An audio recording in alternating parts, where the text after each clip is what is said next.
নিশ্চয়ই আল্লাহ বেছে নিয়েছিলেন আদমকে, নূহকে, ইব্রাহিমের বংশধরদেরকে এবং ইমরানের পরিবারকে, যারা সারা বিশ্বের উপরে। আর সেই ইমরানের পরিবারেই শুরু হয়েছিল এক অলৌকিক অধ্যায়ের সূচনা, যা একদিন ইতিহাস বদলে দেবে। আপনি দেখছেন নূরে হিদায়া বাংলা।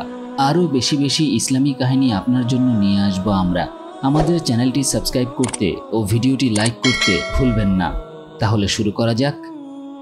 ইমরানের স্ত্রী হান্না ছিলেন এক ধার্মিক, বিনয়ী নারী, যার মুখে সর্বদা তাসবিহ, চোখে নরম অশ্রু আর অন্তরে একটি ব্যথা। তিনি নিঃসন্তান। প্রতিদিন তিনি মসজিদে বসে থাকতেন। অন্য নারীরা তাদের সন্তানদের নিয়ে আসে, দোয়া করে, আবার চলে যায়। আর তিনিও নিঃশব্দে আকাশের দিকে তাকিয়ে বলতেন, হে আমার প্রভু, আমাকেও একটি সন্তান দাও, এমন একটি সন্তান যে শুধুই তোমার পথে নিবেদিত থাকবে। কখনো কখনো তার এই প্রার্থনা ভিজিয়ে দিত মাটির বালুকণাও, কিন্তু তার বিশ্বাসে কখনো ফাটল ধরেনি। তিনি জানতেন আল্লাহ কখনো দেরি করেন, কিন্তু নিরাশ করেন না। এক নিরিবিলি রাতে হান্না আকাশের দিকে তাকালেন। চাঁদের চারপাশে ছিল নূরের আভা।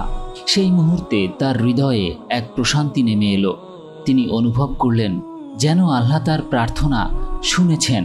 সেই রাতেই তিনি আল্লাহর সামনে প্রতিজ্ঞা করলেন, হে আমার রব, আমি যদি সন্তান লাভ করি, আমি তাকে তোমার পথে উৎসর্গ করব। উপাসনালয়ে সে থাকবে, কেবল তোমার ইবাদতে ব্যস্ত থাকবে। তিনি জানতেন না তার এই প্রতিজ্ঞা এমন এক সন্তানের জন্ম দিতে চলেছে যার নাম হবে মরিয়ম। আর মরিয়মের গর্ভে আসবেন সেই নবী যার জন্ম হবে কথা বলা এক শিশুর রূপে। কয়েকদিন পর হান্নার অন্তরে এক পরিবর্তন এলো। তিনি বুঝলেন তার দোয়া কবুল হয়েছে। গর্ভে এক নূর বাসা বেঁধেছে। সেই নূর তাকে ভরিয়ে দিচ্ছিল অজানা শান্তিতে। প্রতিদিন সকালে তিনি সূর্য ওঠার আগে দাঁড়িয়ে কোরআনের আয়াত তিলাওয়াত করতেন। তার মুখে হাসি, চোখে কৃতজ্ঞতার আলো। পাড়ার লোকেরা অবাক হতো, হান্নার মুখ এত আলোয় ভরা কেন? তিনি শুধু মুচকি হাসতেন, কারণ তিনি জানতেন এই আলো কোনো সাধারণ আলো নয়, এটি আল্লাহর রহমতের আলো।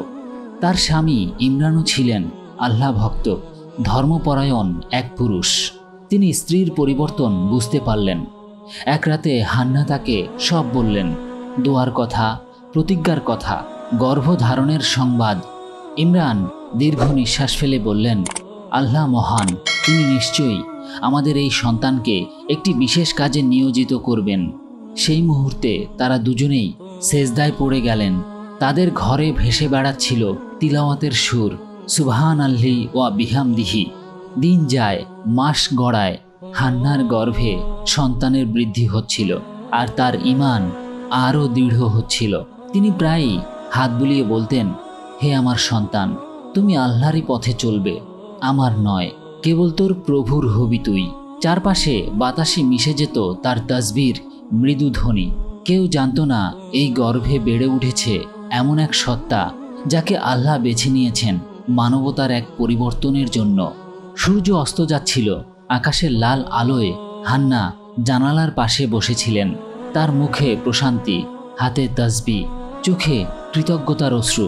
তিনি জানতেন সময় ঘনিয়ে এসেছে, একটি নতুন জীবনের সূচনা হতে চলেছে। একটি জীবন যা ভবিষ্যতে আনবে এমন এক অলৌকিক অধ্যায় যা চিরদিনের জন্য বদলে দেবে পৃথিবীর ইতিহাস। আকাশে ভোরের আলো ফুটেছে, বাতাসে ছিল নরম সুবাস। ইমরানের বাড়িতে সেদিন এক অলৌকিক মুহূর্তের সূচনা হলো। হান্না প্রসব বেদনায় কাতর, আর চারপাশে ধ্বনিত হচ্ছিল আল্লাহর নাম। অবশেষে তার কোলে এলো এক শিশু, কিন্তু তা ছিল কন্যা সন্তান। হান্না বিস্ময়ে বললেন, হে আমার প্রভু, আমি তো কন্যা সন্তান জন্ম দিয়েছি। তার চোখে কিছুটা হতাশার ছায়া নেমে এলো, কারণ তার প্রতিজ্ঞা ছিল, যদি পুত্র সন্তান হয় আমি তাকে উপাসনালয়ে তোমার সেবায় উৎসর্গ করব। তখন তিনি ভাবলেন, এক কন্যা কি এই দায়িত্ব পালন করতে পারবে? যখন তিনি এই চিন্তায় নিমগ্ন, তখন আল্লাহর পক্ষ থেকে ওহী এলো, আল্লাহ ভালো জানেন তুমি কি জন্ম দিয়েছ। এই কন্যা একদিন এমন পুত্রের জননী হবে যার মাধ্যমে আমি এক মহা নিদর্শন প্রকাশ করব। হান্নার অন্তর কেঁদে উঠল এবার আনন্দের অশ্রুতে। তিনি তৎক্ষণাৎ বললেন, হে আল্লাহ, আমি এই কন্যাকে তোমার আশ্রয়ে সঁপে দিলাম, আর তার বংশধরকেও অভিশপ্ত শয়তান থেকে রক্ষা করো। তিনি তার নবজাতকের নাম রাখলেন মরিয়ম, যার অর্থ পবিত্র নারী। নাম ঘোষণার পর তার হৃদয় নরম হয়ে গেল। তিনি বুঝলেন এই সন্তান সাধারণ কেউ নয়। ইমরান, যিনি তখন অসুস্থ ছিলেন, তার কানে এই সংবাদ পৌঁছালো। তিনি ধীরে বললেন, আমাদের মরিয়মের জন্য দোয়া করো, যেন আল্লাহ তাকে এমন মর্যাদা দেন যা পৃথিবীতে কেউ পায়নি। এই কথার কিছুদিন পর ইমরান পরলোক গমন করলেন। মরিয়ম তখন নবজাতক, আর হান্না হলেন একা, তবুও তার অন্তরে ভরপুর ঈমান। যখন মরিয়ম কিছুটা বড় হলো, তখন হান্না তার প্রতিজ্ঞা পূরণ করলেন। তিনি মেয়েকে উপাসনালয়ে নিয়ে গেলেন এবং বললেন, হে আমার প্রভু, আমি যা প্রতিজ্ঞা করেছিলাম আজ আমি তা পূরণ করছি। আল্লাহ তৎক্ষণাৎ কবুল করলেন এবং কুরআনে ঘোষণা দিলেন, ফাতাকাব্বালাহা রাব্বুহা বিকাবুলিন হাসান, অর্থাৎ তার প্রভু মরিয়মকে সুন্দরভাবে গ্রহণ করলেন। আল্লাহ মরিয়মের যত্নের জন্য নিযুক্ত করলেন নবী জাকারিয়া আলাইসাল্লামকে, যিনি তখন উপাসনালয়ের অন্যতম সম্মানিত আলেম ছিলেন। উপাসনালয়ের দরজায় যখন মরিয়মকে নিয়ে প্রবেশ করা হলো, তখন সূর্যের আলো তার মুখে পড়ল। সকল পুরোহিত থমকে গেলেন। এক শিশুর মুখে এমন প্রশান্তি, এমন নূর তারা আগে কখনো দেখেনি। জাকারিয়া আলাইসাল্লাম এগিয়ে এসে তাকে কোলে নিলেন এবং বললেন, এই সন্তান একদিন আমাদের জাতির সম্মান হবে। তার চোখে অজানা আনন্দের অশ্রু। তিনি অনুভব করলেন এই ছোট্ট কন্যার মধ্যে রয়েছে এক পবিত্র আত্মা, যা পৃথিবীর ভারসাম্য বদলে দেবে। হান্না যখন উপাসনালয় থেকে ফিরে এলেন, তার হৃদয়ে এক অদ্ভুত শান্তি নেমে এলো। তিনি জানতেন তার দায়িত্ব শেষ। এখন মরিয়ম সম্পূর্ণ আল্লাহর পথে উৎসর্গিত। রাতের আকাশে তাকিয়ে তিনি বললেন, হে প্রভু, আমি জানি না আমার কন্যার ভবিষ্যৎ কি, তবে আমি জানি তুমি তাকে বেছে নিয়েছ। তোমার পথে সে যেন আলো ছড়ায় পৃথিবীতে। একটি মৃদু বাতাস বয়ে গেল। মনে হলো আসমান থেকেও যেন উত্তর এলো, নিশ্চয়ই আমি তাকে বেছে নিয়েছি, আর তাকে ও তার সন্তানকে করেছি বিশ্ববাসীর জন্য নিদর্শন। সেদিনের সূর্যাস্তে উপাসনালয়ের মিনারগুলোয় ভেসে বেড়াচ্ছিল পবিত্র তিলাওয়াতের ধ্বনি।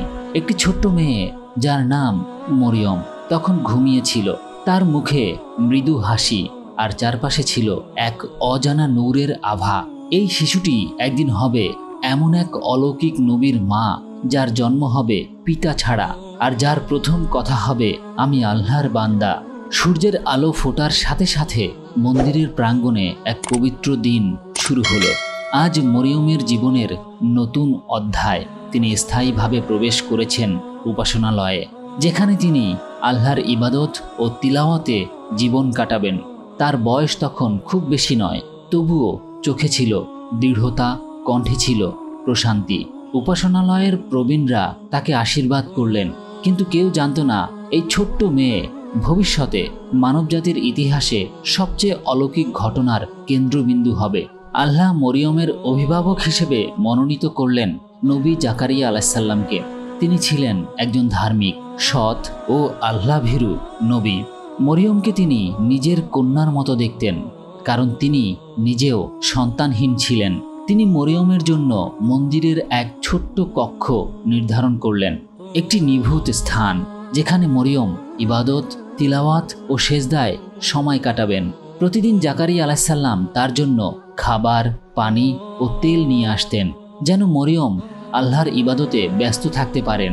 রাত নামলে মরিয়মের কক্ষে ভেসে আসত তার তিলাওয়াতের সুর। তিনি ছোট ছোট আয়াত পাঠ করতেন, মাঝে মাঝে চোখ ভিজিয়ে ফেলতেন অশ্রুতে। উপাসনালয়ের প্রাচীন পুরোহিতেরা তাকে অবাক হয়ে দেখত। একটি শিশু, কিন্তু এমন ইবাদতের নিষ্ঠা, এমন ভয় আল্লাহর প্রতি, এটি আমরা কখনো দেখিনি। মরিয়ম কখনো কারো সামনে কথা বলতেন না, কারো উপরে দৃষ্টি তুলতেন না। তিনি একান্তে সৃষ্টিকর্তার সাথে কথা বলতেন, আর তার হৃদয় থেকে নেমে আসতো এমন প্রশান্তি যা পৃথিবীর কোনো ভাষায় প্রকাশ করা যায় না। একদিন নবী জাকারিয়া আলাইসাল্লাম প্রতিদিনের মতো মরিয়মের কক্ষে প্রবেশ করলেন। তিনি বিস্ময়ে থমকে গেলেন। কক্ষের কোণে রাখা টেবিলে তাজা ফলমূল, রস ও খাবার সাজানো। তিনি অবাক হয়ে জিজ্ঞেস করলেন, হে মরিয়ম, এসব খাবার কোথা থেকে এলো? আমি তো কিছুই নিয়ে আসিনি। মরিয়ম বিনীতভাবে উত্তর দিলেন, এগুলো আমার প্রভুর পক্ষ থেকে এসেছে। নিশ্চয়ই আল্লাহ যাকে চান তাকে সীমাহীন রিজিক দেন। এই উত্তর শুনে নবী জাকারিয়া আলাইসাল্লামের চোখে অশ্রু চলে এলো। তিনি বুঝলেন এই কন্যা শুধুমাত্র একজন ইবাদতগুজার নারী নন, তিনি আল্লাহর বিশেষ রহমতের ছায়ায় রয়েছেন। মরিয়মের কক্ষের দৃশ্য দেখে নবী জাকারিয়া আলাইসাল্লাম ভাবলেন, যিনি এক কন্যাকে এইভাবে রিজিক দিচ্ছেন, তিনি কি আমাকেও সন্তান দিতে অক্ষম? সেই মুহূর্তেই তিনি নিভৃতে দাঁড়িয়ে দোয়া করলেন, হে প্রভু, আমাকেও এক ধার্মিক সন্তান দাও, যে আমার উত্তরসূরি হবে। এই দোয়া পরবর্তীতে কবুল হয় এবং সেই সন্তানই ছিলেন নবী ইয়াহিয়া আলাইসাল্লাম। অর্থাৎ মরিয়মের জীবনের বরকত আশেপাশের মানুষদের জীবনেও ছড়িয়ে পড়ল। সময় কেটে গেল। মরিয়ম ধীরে ধীরে বড় হচ্ছিলেন আর তার অন্তর আরও পবিত্র হচ্ছিল। তার আচরণে ছিল নম্রতা, কণ্ঠে ছিল বিনয় আর দৃষ্টিতে ছিল পরিশুদ্ধতা। তিনি কখনো অভিযোগ করতেন না, কখনো ক্লান্ত হতেন না। রাতভর ইবাদত করে ভোরে বসতেন তিলাওয়াতে। তার চোখে ঝরত অশ্রু, কিন্তু তা ছিল ভালোবাসার অশ্রু, প্রভুর প্রতি গভীর প্রেমের প্রকাশ। উপাসনালয়ের অন্যরা তাকে উদাহরণ হিসেবে নিতে লাগলো। যখনই কেউ গুনাহে জড়িয়ে পড়ত, তখন তাকে বলা হতো, মরিয়মের মতো হও, যিনি একা থেকেও আল্লাহর প্রেমে বেঁচে আছেন। মরিয়ম কখনো নিজের প্রশংসা পছন্দ করতেন না। তিনি বলতেন, আমি কিছুই নই, সবই আমার প্রভুর অনুগ্রহ।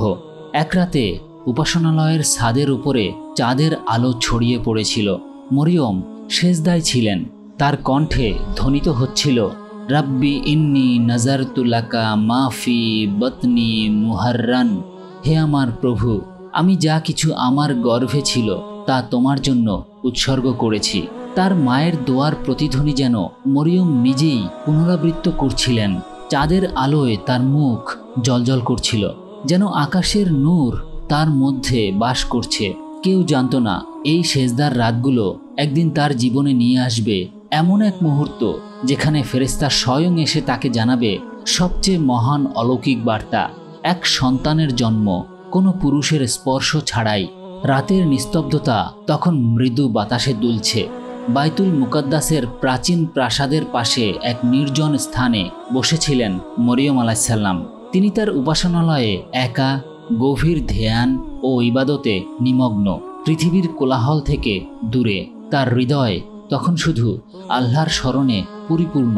এই সময় হঠাৎ এক অচেনা আলো তার সামনে উদ্ভাসিত হলো। এক দীপ্তিমান রূপ, মানুষের মতো কিন্তু অসাধারণ উজ্জ্বল। মরিয়ম আতঙ্কিত হয়ে পিছু হটলেন। তার মুখে ভয়ের ছাপ ফুটে উঠল, তার হৃদয়ে এক অজানা শিহরণ। তিনি বললেন, আমি রহমানের আশ্রয় চাই তোমার থেকে, তুমি যদি আল্লাহ ভীরু হও। তখন সেই আলো থেকে এক শান্ত কণ্ঠস্বর ভেসে এলো, ভয় পেও না হে মরিয়ম, আমি কেবল তোমার প্রভুর পক্ষ থেকে প্রেরিত এক ফেরেশতা, যেন তোমাকে এক পবিত্র পুত্রের সুসংবাদ দিতে পারি। মরিয়ম বিস্ময়ে অভিভূত হলেন, তার চোখে যেন অবিশ্বাসের ছায়া।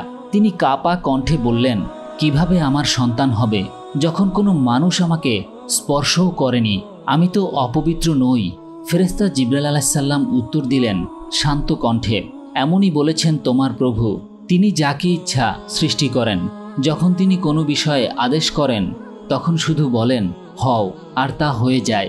এই কথা বলেই ফেরেশতা তার সামনে এসে দাঁড়ালেন এবং এক মুহূর্তে তার বুকের মধ্যে এক অদৃশ্য শান্তি ও আলো নেমে এলো। সেই মুহূর্তে আল্লাহর হুকুমে সৃষ্টি হলো এক অলৌকিক নিয়তি, এক নবীর আগমন, যার জন্ম হবে মানব ইতিহাসের এক বিস্ময় হয়ে। মরিয়ম অনুভব করলেন তার অন্তরে এক নতুন পরিবর্তন। তার চোখে জল টলমল করছে, ভয়, বিস্ময় আর অবর্ণনীয় এক শান্তি। তিনি বুঝলেন এ কোনো সাধারণ ঘটনা নয়। আল্লাহ তাকে এমন এক দায়িত্বে নির্বাচিত করেছেন যা ইতিহাসের ধারা বদলে দেবে। রাতের অন্ধকার তখন আরও গভীর, আর মরিয়ম নিঃশব্দে সিজদায় লুটিয়ে পড়লেন। তার ঠোঁট কাঁপছে এক দোয়ায়, হে আমার প্রভু, আমি তোমার আদেশে সন্তুষ্ট। তুমি আমাকে যেমন ইচ্ছা তেমন করো, নিশ্চয়ই তুমি সর্বজ্ঞ, পরম দয়ালু। এভাবেই শুরু হলো সেই পবিত্র যাত্রা, যেখানে এক নারী আল্লাহর আদেশে অলৌকিক এক নবীর জননী হতে চলেছেন। ফেরেশতা জিবরাইল আলাইহিস সালামের প্রস্থান করার পর পুরো উপাসনালয় এক অপার্থিব প্রশান্তিতে ভরে উঠল। মরিয়ম আলাইহিস সালাম একা বসে রইলেন, কিন্তু তার হৃদয়ের গভীরে অনুভব করলেন কিছু যেন পরিবর্তিত হয়েছে, যেন তার ভেতরে নতুন এক প্রাণের স্পন্দন শুরু হয়েছে। এমন এক অলৌকিক অনুভূতি যা কখনো কোনো নারী অনুভব করেননি। এমনভাবে তিনি নিজের বুকের উপর হাত রেখে ধীরে ধীরে নিঃশ্বাস নিলেন। কোনো ভয় নেই, শুধু গভীর বিস্ময়। তিনি জানেন এই সন্তান কোনো সাধারণ সন্তান নয়। এ সন্তান আল্লাহর হুকুমে জন্ম নিচ্ছে, কোনো মানব স্পর্শ ছাড়াই। কুরআনে আল্লাহ বলেন, যখন আমরা তার মধ্যে আমাদের রূহ ফুঁকে দিলাম, তখন সে পবিত্র ও সৎভাবে গর্ভবতী হলো। সূরা তাহরিম আয়াত 12। সেই মুহূর্তে মরিয়ম অনুভব করলেন তার অন্তরে এক উজ্জ্বল আলো নেমে এলো। এটি কোনো জৈবিক প্রক্রিয়া নয়, এ এক দিব্য সৃষ্টি, আল্লাহর আদেশে সংঘটিত। কোনো ডাক্তার, কোনো পুরুষ, কোনো প্রাকৃতিক নিয়ম নয়। শুধু কুন বললেই সৃষ্টি হয়ে গেল সেই প্রাণ। তার হৃদয়ে ভেসে উঠল ফেরেশতার কথা, তিনি যা ইচ্ছা করেন তাই ঘটে, তার জন্য কিছুই কঠিন নয়। মরিয়মের মন তখন নানা ভাবনায় ঘেরা। সমাজ কি বলবে, মানুষ তাকে কিভাবে দেখবে, কিন্তু তার হৃদয়ে তখন একমাত্র বিশ্বাস, আল্লাহর ইচ্ছাই সত্য আর তার সিদ্ধান্তেই শান্তি। তিনি নিঃশব্দে উপাসনালয়ের দরজার দিকে তাকালেন। বাইরে গাছের পাতাগুলো কাঁপছে হালকা বাতাসে, যেন প্রকৃতিও জানে আজ ইতিহাসের নতুন অধ্যায় শুরু হয়েছে। রাত পেরিয়ে ভোর হলো। সূর্যের প্রথম আলো তার মুখে পড়তেই মনে হলো এক নতুন যুগের সূচনা ঘটছে। তিনি শান্ত স্বরে ফিসফিস করে বললেন, হে আল্লাহ, আমি তোমার দাসী, তুমি আমাকে যেভাবে চাও সেভাবেই করো। দিন যেতে লাগলো আর তার গর্ভ ধীরে ধীরে বৃদ্ধি পেল। তবুও তিনি লজ্জায় ও গোপনীয়তায় থাকলেন। তিনি কারো কাছে কিছু বললেন না, কারণ এটি মানুষের বোধের বাইরে এক রহস্য, এমন এক ঘটনা যা মানবজাতির ইতিহাসে একবারই ঘটেছে। কুরআনের আরেক আয়াতে বর্ণিত হয়েছে, এবং আমি তাকে মানে মরিয়মকে আমার রূহ দ্বারা ফুঁকে দিয়েছি, আর তাকে ও তার পুত্রকে সমস্ত মানুষের জন্য নিদর্শন করেছি। সূরা আল আম্বিয়া আয়াত 91। এই নিদর্শনই ছিল মানবজাতির জন্য এক শিক্ষা যে আল্লাহর ক্ষমতা সীমাহীন, আর তিনি চাইলে মাটির কণিকা থেকেও প্রাণ সৃষ্টি করতে পারেন।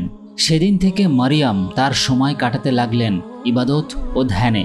তিনি জানেন তার গর্ভের সন্তান পৃথিবীর জন্য এক দয়া, এক মুজিজা, যে শিশু জন্ম নিয়েই মানবজাতির কাছে সত্য ও মিথ্যার পার্থক্য ঘোষণা করবে। রাতের আকাশে যখন চাঁদ উঠত, মরিয়ম জানালার পাশে বসে তার দিকে তাকিয়ে থাকতেন।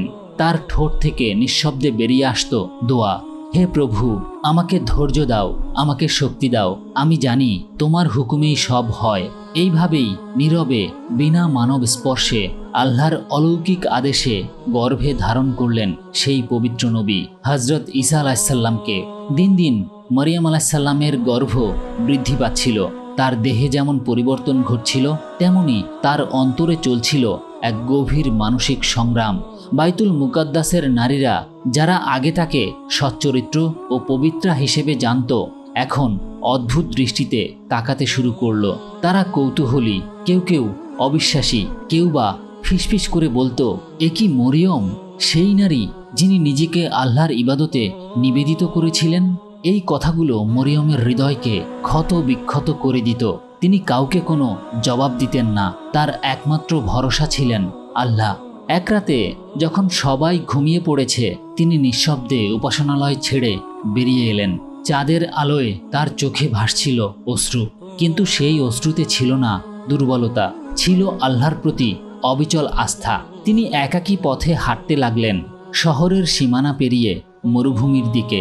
ঠান্ডা বাতাসে তার ওড়না উড়ছিল, আর প্রতিটি পদক্ষেপে তার অন্তরে একটি দোয়া জেগে উঠছিল, হে আমার প্রভু, তুমি যদি আমাকে রক্ষা না করো, আমি কোথায় যাব? তুমি তো সর্বদা আমার অভিভাবক। পথে তার সামনে দেখা গেল শুকনো বৃক্ষ, ধুলো উড়ছে বাতাসে, কোথাও কোনো মানুষ নেই, কোনো আশ্রয় নেই, কিন্তু তার হৃদয়ে তখন একটাই চিন্তা, মানুষের দৃষ্টি থেকে দূরে থাকতে হবে। তিনি এমন এক নির্জন স্থানে গিয়ে আশ্রয় নিলেন যেখানে শুধু পাথর আর মরুভূমির নীরবতা। সেই নিস্তব্ধতার মাঝেই তিনি বসে পড়লেন একটি খেজুর গাছের নিচে। গাছটি ছিল শুকনো, তাতে কোনো ফল ছিল না, কিন্তু তার হৃদয় বলল, এখানেই হয়তো আল্লাহ কোনো ব্যবস্থা রাখবেন। সময়ের সাথে সাথে তার গর্ভের ভার বাড়তে লাগলো, কষ্ট বাড়ল, নিঃসঙ্গতা বাড়ল, কিন্তু তার ঈমান কখনো দুর্বল হলো না। তিনি জানতেন এই পথ তিনি নিজে বেছে নেননি, এটি আল্লাহর নির্ধারিত পথ। দিনগুলো পার হতে লাগলো, সমাজ থেকে দূরে, মানুষের প্রশ্ন ও অবিশ্বাস থেকে পালিয়ে তিনি নিজের ভেতরের আলোকে আঁকড়ে ধরলেন। এক রাতে তার মনে ভেসে এলো ফেরেশতা জিবরাইল আলাইহিস সালামের কণ্ঠস্বর, ভয় পেও না হে মরিয়ম, নিশ্চয়ই তোমার প্রভু তোমার সঙ্গে আছেন, তিনি তোমাকে রক্ষা করবেন। এই শব্দগুলো তার অন্তরে শক্তি ও সাহস জোগালো।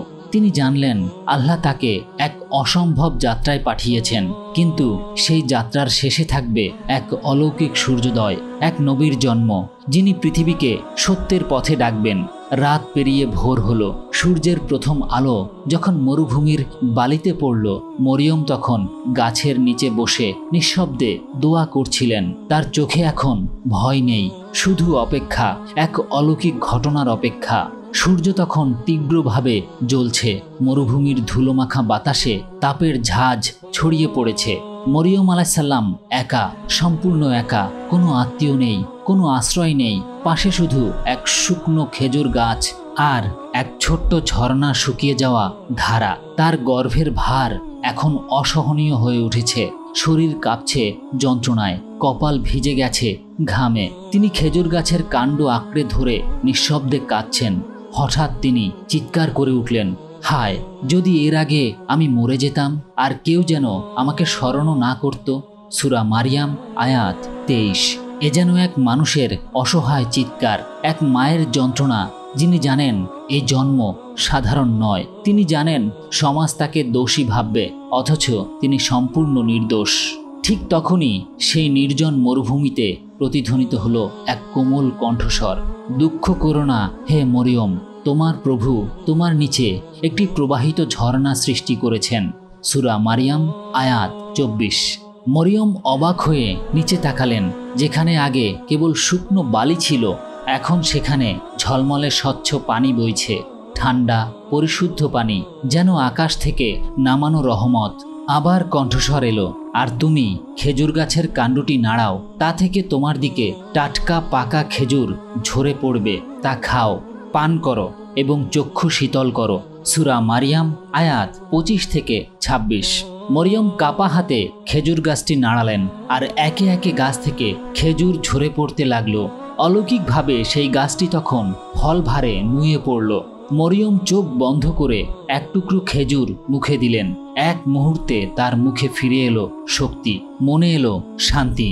এরপর তিনি পান করলেন ঝর্ণার পানি, আর তার মুখ থেকে বেরিয়ে এলো দোয়া, হে প্রভু তুমি কত দয়ালু, আমি তোমার উপর ভরসা রাখি। কিছুক্ষণ পর সেই প্রতীক্ষিত মুহূর্ত এসে গেল।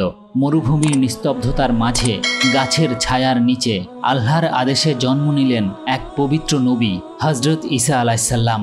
কোনো ধাত্রী ছিল না, কোনো চিকিৎসক ছিল না, কোনো মানব সহায়তা ছিল না, শুধু আল্লাহর রহমত ও সান্ত্বনা। মরিয়ম তার নবজাতককে কোলে তুলে নিলেন। শিশুটি তখন নীরব, কিন্তু তার মুখমণ্ডল জ্বলজ্বল করছে এক অনন্য আলোয়। মনে হলো এই আলোই অন্ধকারে হারিয়ে যাওয়া পৃথিবীর জন্য এক দিশারি হয়ে আসবে। তিনি সন্তানের দিকে তাকিয়ে কেঁদে ফেললেন, কিন্তু এবার তার কান্না ছিল প্রশান্তির। তিনি জানেন এই শিশু তার জন্য যেমন পরীক্ষা, তেমনি সমগ্র মানবজাতির জন্য এক নিদর্শন। আকাশ তখন মেঘমুক্ত, হালকা বাতাস বয়ে চলেছে মরুভূমির বালু ছুঁয়ে। সেই মুহূর্তে মনে হলো প্রকৃতিও যেন সাক্ষী দিচ্ছে আল্লাহর ক্ষমতার কোনো সীমা নেই। মরিয়ম আলাইহিস সালাম তখন নবজাতক ঈসা আলাইহিস সালামকে কোলে নিয়ে মরুভূমির সেই নির্জন স্থানে বসেছিলেন। শান্তি, প্রশান্তি আর আল্লাহর রহমতের ছায়া চারপাশে ভেসে বেড়াচ্ছিল, কিন্তু তার সঙ্গে সাথে ভয়ও ছিল। যখন তিনি মানুষের সামনে আসবেন, সমাজ কি বলবে। তিনি ধীরে ধীরে শহরের দিকে ফিরে আসলেন। পথে শুধু বালুর ঢেউ আর গাছপালার ছায়া। হৃদয়ে একটাই ভরসা, আল্লাহ তার সাথে আছেন। শহরে পৌঁছানোর পর লোকেরা মরিয়মকে দেখে বিস্মিত হলো।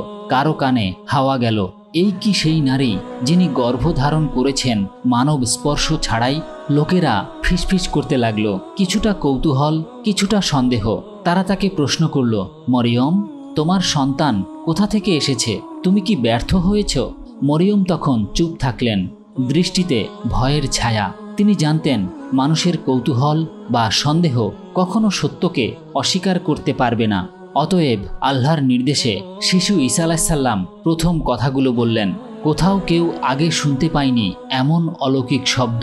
শিশুটি বলেন, আমি আল্লাহর বান্দা, তিনি আমাকে পাঠিয়েছেন, তিনি আমাকে নেয়ার জন্য নির্বাচিত করেছেন, তিনি আমাকে নির্দেশ দিয়েছেন। আমি কখনো কুঠর আচরণ করব না, বরং সত্য ও মমত্ববোধ প্রচার করব। সূরা মারিয়াম আয়াত 30 থেকে 31। লোকেরা অবাক, তাদের চোখে অদ্ভুত বিস্ময়। তারা বুঝতে পারল এই শিশু সাধারণ শিশু নয়, তিনি আল্লাহর বার্তা নিয়ে এসেছে। মরিয়ম চুপচাপ দাঁড়িয়েছিলেন, নবজাতকের হাতে হাত রেখে, তার মুখে একমাত্র দৃঢ়তা। আমি জানি আমার প্রভু আমার সঙ্গে আছেন, আমি ভয় পাই না। কিছু লোক আক্রমণাত্মক ভঙ্গিতে তাকালেও নবজাতকের কথা শোনার পর তাদের মন নরম হয়ে গেল। তারা তখন উপলব্ধি করল এই শিশুটি এক অদ্ভুত নিদর্শন, এক অলৌকিক দৃষ্টি যা শুধুই আল্লাহ প্রদত্ত। এই প্রথম মুহূর্ত থেকেই নবজাতক ঈসা আলাইহিস সালাম মানুষের মধ্যে উপস্থিত হয়ে দেখালেন, শিশু হওয়ার পরও আল্লাহর বার্তা বহন করা যায়। মানুষকে সত্য ও ধার্মিকতার পথে ডাকা সম্ভব। মরিয়ম আলাইহিস সালাম তখন বুঝলেন, যদিও সমাজ প্রাথমিকভাবে সন্দেহ করবে, কিন্তু আল্লাহর শক্তি ও ক্ষমতা দ্বারা সব সত্য প্রকাশিত হবে। নবজাতক ঈসা আলাইহিস সালাম যখন মানুষের মধ্যে উপস্থিত হলেন, পুরো সমাজ বিস্ময়ে থমকে গেল। তাকে দেখে অনেকেই হতভম্ব, কেউ কেউ সন্দেহে ভরে উঠল। লোকেরা ভাবল, এক শিশু কিভাবে এমন কথা বলতে পারে? শিশুটি মাতৃহীন শিশুদের মতো নয়, বরং তার মুখ থেকে বের হওয়া প্রথম শব্দ ছিল একটি মহান বার্তা, আমি আল্লাহর বান্দা, আমাকে পাঠিয়েছেন আল্লাহ, তিনি আমাকে দিয়েছেন শিক্ষা ও দয়া। সূরা মারিয়াম আয়াত 30। সবাই অবাক হয়ে তাকালো, বৃদ্ধরা, শিশু, নারী পুরুষ সবাই শুনছিল। কেউ বিশ্বাস করতে পারছিল না, কেউ ভাবছিল এ কি সত্যি? কিছু লোক ঈসা আলাইহিস সালামকে আল্লাহর বার্তা হিসেবে মেনে নিল। তারা বলল, নিশ্চয়ই এই শিশু বিশেষ, তিনি আল্লাহর প্রতি পূর্ণ নিয়মানুবর্তী। কিছু লোক সন্দেহে ভরে গেল। তারা ভাবল, শিশু কথা বলছে অথচ বয়স খুব কম, কিভাবে এটি সম্ভব? কিন্তু নবজাতক ঈসা আলাইহিস সালাম তাদেরকে শান্তভাবে নির্দেশ দিলেন, আমি আপনাদেরকে সত্যের পথে ডাকছি, আর কঠোর আচরণ করব না। মরিয়ম আলাইহিস সালাম তখন শান্তভাবে দাঁড়িয়েছিলেন। তার হৃদয়ে ভয় নেই, শুধুই বিশ্বাস। তিনি জানতেন এই শিশু আল্লাহর নির্দেশে, তাই মানুষের প্রতিক্রিয়া কিছুই ভয় দেখাতে পারবে না। তিনি বললেন, এ শিশু আমার সন্তান নয় মাত্র, তিনি আল্লাহর বান্দা, আমি কেবল তার মা। শিশুর কথাগুলো শুনে মানুষ মনে করতে লাগলো, এক অদ্ভুত অলৌকিক শক্তি আছে এই শিশুর মধ্যে, যা মানুষের স্বাভাবিক বোধের বাইরে। এই ঘটনাটি মানুষকে এক গভীর শিক্ষা দিল, মানব বুদ্ধি সীমিত, কিন্তু আল্লাহর শক্তি সীমাহীন। ঈসা আলাইহিস সালামের প্রথম কথার মাধ্যমে তারা বুঝল, নবী জন্ম নিলে তার বয়সের সীমাবদ্ধতা অর্থহীন। সৃষ্টিকর্তা যে যার ইচ্ছা পূরণ করতে সক্ষম। অল্প দিনের মধ্যেই শিশু ঈসা আলাইহিস সালাম সমাজের জন্য এক নিদর্শন হয়ে উঠলেন, যার কথা মানুষের মনকে পরিবর্তন করতে পারে, যিনি অল্প বয়সেই সত্য প্রচারে সক্ষম। নবজাতক ঈসা আলাইহিস সালাম যত বড় হতে লাগলেন, ততই তার অন্তরে গভীর বোধ এবং আল্লাহর নির্দেশের প্রতি আনুগত্য বাড়ল। মাত্র কয়েক মাস বয়সেই তিনি মানুষকে শিক্ষা দেওয়ার জন্য আল্লাহর বার্তা প্রকাশ করতে শুরু করলেন। একদিন মানুষ মরিয়ম আলাইহিস সালামের কাছে জিজ্ঞেস করল, এই শিশু কিভাবে আমাদেরকে শিক্ষিত করবে? শিশু ঈসা আলাইহিস সালাম তখন মাতৃকোলে বসে স্বচ্ছভাবে বললেন, আমি আল্লাহর বান্দা, আমাকে পাঠিয়েছেন তিনি, আমি আপনাদেরকে সত্য ও ন্যায়ের পথে ডাকব, আমি কখনো কঠোর আচরণ করব না। সূরা মারিয়াম আয়াত 30 থেকে 31। শুনে সবাই অবাক, তার বয়স এত কম অথচ ভাষা ও বোধে এত গভীরতা, এটি মানুষের বোধের বাইরে। শিশু ঈসা আলাইহিস সালাম আরও বললেন, আমি আপনাদের জন্য আল্লাহর রহমত, অসহায় ও দারিদ্র্যের পাশে দাঁড়াবো। আমি মানুষকে সততা ও ন্যায়ের পথে চালাবো। মরিয়ম আলাইহিস সালাম ধীরে ধীরে বুঝলেন, এই শিশু শুধুই সন্তান নয়, তিনি মানুষকে আল্লাহর দিকে ডাকার জন্য এক জীবন্ত নিদর্শন। লোকেরা একে একে শিক্ষিত হতে লাগলো, অসাধু লোকেরা তার কথায় বদলাতে লাগলো। শিশু ঈসা আলাইহিস সালাম সকলকে নরমভাবে শিক্ষা দিচ্ছিলেন, অহংকার ছাড়া। কিছু লোক সন্দেহে ভরা থাকলেও শিশুর অসাধারণ জ্ঞান ও শান্ত বচন মানুষের মনে পরিবর্তন আনতে শুরু করলো। মরিয়ম আলাইহিস সালাম তার সন্তানের দিকে তাকালেন। মনে মনে তিনি বুঝলেন, এই শিশু একদিন এমন বার্তা দেবেন যা মানবজাতিকে ন্যায় ও সত্যের পথে চলার প্রেরণা দেবে। তার কণ্ঠে একটি নিঃশব্দ দোয়া, হে প্রভু, আমাকে ধৈর্য দাও, আমাকে শক্তি দাও, যাতে আমি তোমার নির্দেশে শিশুটিকে পথ দেখাতে পারি। নির্জনতার মধ্য থেকে এই ছোট্ট শিশু পুরো সমাজের জন্য এক আলো হয়ে উঠলেন। আমাদের ভিডিওর এখানেই সমাপ্তি। ভিডিওটি ভালো লাগলে অবশ্যই লাইক দিন এবং চ্যানেলটি সাবস্ক্রাইব করুন, যাতে এরকম আরও ভিডিও মিস না করেন। আপনার মতামত কমেন্টে জানাতে ভুলবেন না এবং কোন বিষয়ে ভিডিও দেখতে চান সেটিও লিখে জানান। পরবর্তী ভিডিওতে আবার দেখা হবে। আল্লাহ আপনাকে হেফাজতে রাখুন।